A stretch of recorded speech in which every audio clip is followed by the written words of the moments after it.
Assalamualaikum. I'm Dr. Samyandri, and the topic for today's discussion is white dot syndromes. If you look upon white dot syndromes, they're actually an uncommon inflammatory disorder, and they actually primarily involve the outer retina, choriocapillaris, capillaris, and sometimes there's a combination of both, and the posterior retina will sometimes also be involved. There are common features that are common to all the syndromes associated with these. There are floaters, there's decreased vision, and metamorphopsia, which is normally complained by the patients. They are distinct, but they normally present the same features, so they are all being classified into a group of white dot syndromes. If we look upon the etiology, normally they are idiopathic, but sometimes it has been proposed that some immunological or infective etiologies may be underlying these diseases.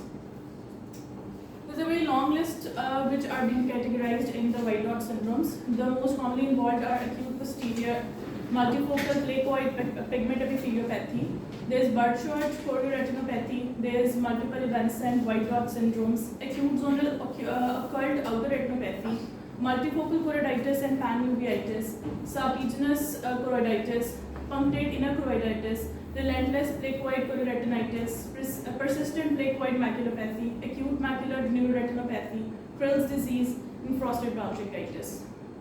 Mostly we encounter the highlighted ones, whereas the others may also be encountered. The first topic for discussion would be multiple evanescent white dot syndromes, MUTS. These normally present in young adult females. They are otherwise healthy, but sometimes present with a preceding viral prodrome. They normally present with a monoocular blurring of vision. Usually it's a unilateral disease. They present with floaters, scotomata. There would be posterior mild vitritis. Some gray white patches in posterior are present on the posterior pole. They are quite well defined, but the fovea is normally spared, and optic disc edema may also be noted. If you look upon the fundus picture, the fovea is normally spared, and there are multiple gray-white lesions that are noted along the posterior pole, and they are scattered in the entire fundus afterwards. Start from the posterior pole, but they scatter on the entire fundus later on. If we look upon the fluorescein angiogram of the patients, there is early hyperfluorescent lesions surrounding the areas where the active lesions are present. And then there is later wreath-like configuration, वो staining बढ़ जाती है और आपको leakage वहाँ ज़्यादा नजर आने लग जाती है. So normally only few of these show early hyperfluorescence. So MUTS is within one of them. In the other we see early hyperfluorescence. Normally the lesions are early hypofluorescent, but in MUTS it's hyperfluorescent. Now if you look upon the fundus autofluorescence image of this patient, there are multiple hypoautofluorescent spots in the same configuration. जहाँ पर active lesions थे वहाँ पर आपको hypoautofluorescent areas नजर आ जाएंगे. Multiple areas आपको जो है ना वो उसमें नजर आ रहे हैं. And ICG and FFA are invasive tests. They are not being done like in these days. But still if we see तो आपको जो है ना hypofluorescent areas नजर आते हैं choroid के अंदर. और they are normally due to जो choriocapillaris है उसके अंदर जो है ना वो loss हो जाता है, वहाँ पर perfusion loss हो जाता है उस एरिया में जहाँ पर active lesions होते हैं. उसकी वजह से ही आपको masking नजर आती है underlying vessels की, जिसकी वजह से आपको hypofluorescent areas जो है ना वो वहाँ पर delineate हो जाएंगे. And if we see the spectral domain OCT of the same patient, तो आपको active lesion वाले areas में जो inner segment outer segment junctions हैं वहाँ पर disruptions नजर आती हैं. So these patients present with these findings. And अगर हम ERG कराते हैं तो इसके अंदर आपको A wave diminished मिलती है. Normally हमने जितनी भी vascular disorders देखते हैं रेटिना के या जितनी भी हमारे पास हेरिडिटरी डिस्ट्रोफीज है, नॉर्मली B वेव आपको ज़्यादा डिमिनिश नजर आती है. इट इज़ डिस्टिंक्ट, इसके अंदर आपको A वेव जो है ना वो डिमिनिश्ड अर्ली फेज में नजर आती है. और विजुअल फील्ड इफेक्ट अगर हम देखें तो नॉर्मली पेशेंट का there is enlargement of the blind spot. और treatment is not usually needed because it is a self-limiting disease, but we have to treat the complications that occur later on, like agar there is choroidal neovascularization, so you have to treat those complications, not that disease sometimes. The second one would be acute posterior multifocal placoid pigment epitheliopathy, APMPP normally known. These are healthy young adults, but they are equally persistent in prevalent in males and the females. There is also a viral prodrome noted in There's a genetic predisposition with HLA-D7 and DR2.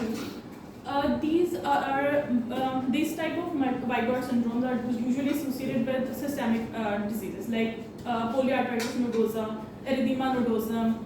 They are associated with cerebral vasculitis also. So we have to treat the patient if there is systemic involvement or there is macular involvement. Otherwise, this is also a self-limiting disease. And some infectious etiologies may also be noted. They present with a sudden onset of unilateral loss of vision or decrease of vision with scotomata, floaters, and metamorphopsia. But within a few days, the other eye is also involved. So this is a bilateral disease, prevalent in both males and females. And if we see the fundus, there are ovoid lesions. They are quite with hazy margins, and they are present at the posterior pole. They start from the posterior pole and they then spread around on entire fundus. In some of the cases, vasculitis and papillitis may also be noted. These lesions are quite large, almost 1 to 2 disc diameter in size. आपको usually जो है ना वो elevated area से नजर आते हैं. Serous fluid आपको इसके साथ active lesions के साथ आपको serous fluid मिल जाएगा. Pictures में भी quite जो है ना वो आपको lesions evidently नजर आ रहे हैं. अब this is the same patient. उसी का अगर हम FA कराते हैं तो उसके अंदर आपको अर्ली फेजेस में हाइपोफ्लोरेसेंट स्पॉट्स मिलते हैं, हाइपोफ्लोरेसेंट, और लेटर ऑन यही स्पॉट्स जो है वो हाइपोफ्लोरेसेंट हो जाएंगे और स्टेनिंग शो करना स्टार्ट कर देंगे आपके. So this is diagnostic. ICGA पे अगेन बिकॉज इसके अंदर नॉर्मली जो पैथोजेनेसिस है वो यही समझा जाता है कि there is vasculitis with occlusion of the vessels. Small vessels के ऑक्लूजन होने की वजह से कैपिलरी ड्रॉप आउट होता है. उसी वजह से आपको ICGA पे भी कोरियोकैपिलर्स पे हाइपोपिगमेंटेड एरियाज मिलेंगे जहाँ पर हाइपोपरफ्यूजन भी हो सकती है और मास्किंग भी हो सकती है due to the serous fluid present over this areas. And if we see the OCT, this is the OCT of a patient जहाँ पर एक एक्टिव लीजन उनको मैकुलर एरिया में मिला था, उसी का दिखाया गया है. तो वहाँ पर आपको एक तो हाइपर रिफ्लेक्टिव एरिया नजर आएगा एक्टिव लीजन में, और मोरओवर आपको इंट्रारेटिनल फ्लूइड मिल सकता है, जैसे कि यहाँ पर एक स्लेवर ऑफ फ्लूइड जो है इंट्रारेटिनल फ्लूइड आपको यहाँ पर मिल सकता है, और रेटिनल थिकनिंग जो है वो उस जगह से ज़्यादा इंक्रीज हो जाती है. ये सेम पेशेंट की ऑटोफ्लोरेसेंट इमेज है. इसके अंदर हाइपो ऑटोफ्लोरेसेंट होते हैं, ये जो लीजन्स एक्टिवली प्रेजेंट होते हैं उस वक्त ये इनएक्टिव स्टेट में जाके हाइपो ऑटोफ्लोरेसेंट हो जाए. The third one I would like to discuss would be serpiginous choroiditis. Serpiginous को हम geographic या helicoid choroidenopathy भी कहते हैं, और it is chronic progressive inflammatory disease. और इसके अंदर ये भी affect करती है both men and women, but mostly जो है male gender most commonly involved होता है serpiginous के साथ. इसके अंदर अगर हम देखें तो हमारे पास most commonly autoimmune etiology is the underlying cause. And if we see तो हमें जो है ये नजर आता है कि they are sometimes associated with tuberculosis, but that is not association, that is a different entity. Tuberculous uveitis में we see such an entity, उसमें भी यूवियाइटिस की इसी तरह की आपको पिक्चर मिलती है फंडस पे, बट हम उसको सर्पिजिनोइड कहते हैं, सर्पिजिनस कोरोइडाइटिस नहीं कहेंगे. और अगर हम देखें तो इसके साथ भी सिस्टेमिक एसोसिएशंस हो सकती हैं, लाइक सार्कोइडोसिस की एसोसिएशन है और पोलियार्टाइटिस नोडोसा की. क्रोन्स डिजीज के पेशेंट्स में भी सिम्टम्स आपको जो है ना वो you see the patients with serpiginous choroiditis. And if you see the fundus image, these are normally the lesions start from the optic disc and then they radiate outwards, and they normally follow the course of the retinal vessels. But a rare variant is also present, जो कि जिसका center is upon the macula and then it spreads out from the macula. But normally most of these start from the optic disc and they trace the path of the optic vessels, retinal vessels. And in a geographical manner, that's why इसको हम geographical या helicoid भी कह देते हैं. और the later complications are the same. There would be subretinal fibrosis, there would be choroidal neovascularization, and that is actually due to the capillary dropout. Ultimately वहाँ पर ischemia develop होगा, VEGF release होगा, और the same process कि आपको choroidal neovascularization मिलना start हो जाएगा. इन patients के अंदर आपको mild vitritis भी मिल सकता है साथ में. Now if we see this is the same FA of the same patient. So again we see early blocked hypofluorescence, आपको margins delineate हो जाएंगे और वहाँ पे आपको hypofluorescent spots जो है ना वो मिल रहे हैं उसी geographical pattern में जहाँ पे आपको active lesion मिल रहा था. And then later on you see there would be hyperfluorescence due to leakage and staining. And this is fundus autofluorescence image. आपको autofluorescent areas of active lesions मिल रहे हैं, जितने भी areas हैं वहाँ पर आपको हाइपोफ्लोरेसेंस मिल जाएगी. And and upon the optical coherence tomography image you see the same lesion, और इसमें भी आपको जो है ना inner segment outer segment की disruption मिलेगी. Initially intraretinal fluid भी मिल सकता है active lesions में, but later on वहाँ पे आपको disruption मिल जाती है. The next one would be multifocal choroiditis and panuveitis.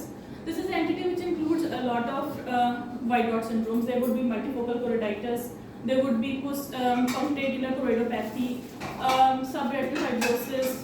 ये सब कुछ अगर हम मिला लें तो हम इसको multifocal choroiditis and panuveitis का नाम दे सकते हैं. Normally these are young adult females with myopia and presents with floaters, photopsias, metamorphopsia and enlargement of the blind spot.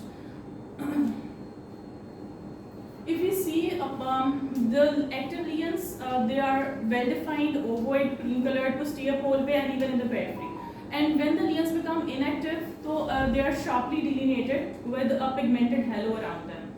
और अगर हम देखें तो वो multiple areas नजर आ जाते हैं. और because of this picture, it is quite similar to the